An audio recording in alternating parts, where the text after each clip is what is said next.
আসসালামু আলাইকুম রহমতুল্লাহি ওয়া বারাকাতুহু। কেমন আছেন গাইজ? আশা করি সবাই ভালো আছেন। সকলের দোয়া আলহামদুলিল্লাহ আমি ভালো আছি। আমি আফসার আবার এসেছি আপনাদের মাঝে গল্প এবং আড্ডা নিয়ে।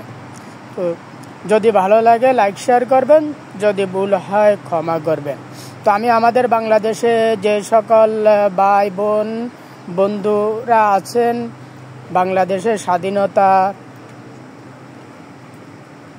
নিয়ে সংগ্রাম নিয়ে, এবং বর্তমানে বাংলাদেশে পুলিশের পরিবর্তে আমার যেসব মা বোন ভাই বন্ধু ট্রাফিক পুলিশের কাজ করে যাচ্ছেন, আমি সেই সব গণতন্ত্রকামী সেই সব ভাই বোন বন্ধুদেরকে দৃষ্টি আকর্ষণ করে বলছি যে আমাদের দেশে বর্তমানে স্বাধীনতার পরে বর্তমানে আমরা যে দ্বিতীয় স্বাধীনতা পেয়েছি, এখনো আমরা পুনরুদ্ধার করতে পারি নাই স্বাধীনতা।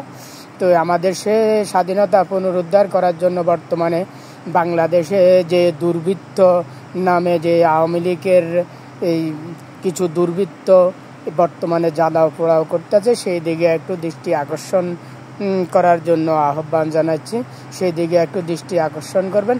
আমাদের দেশের সম্পদগুলা জ্বালিয়ে পুড়িয়ে দিচ্ছে, সরকারি গাড়িগুলা জ্বালিয়ে দিচ্ছে, সরকারি বড় বড় স্থাপনাগুলা তারা জ্বালিয়ে পুড়িয়ে দিচ্ছে।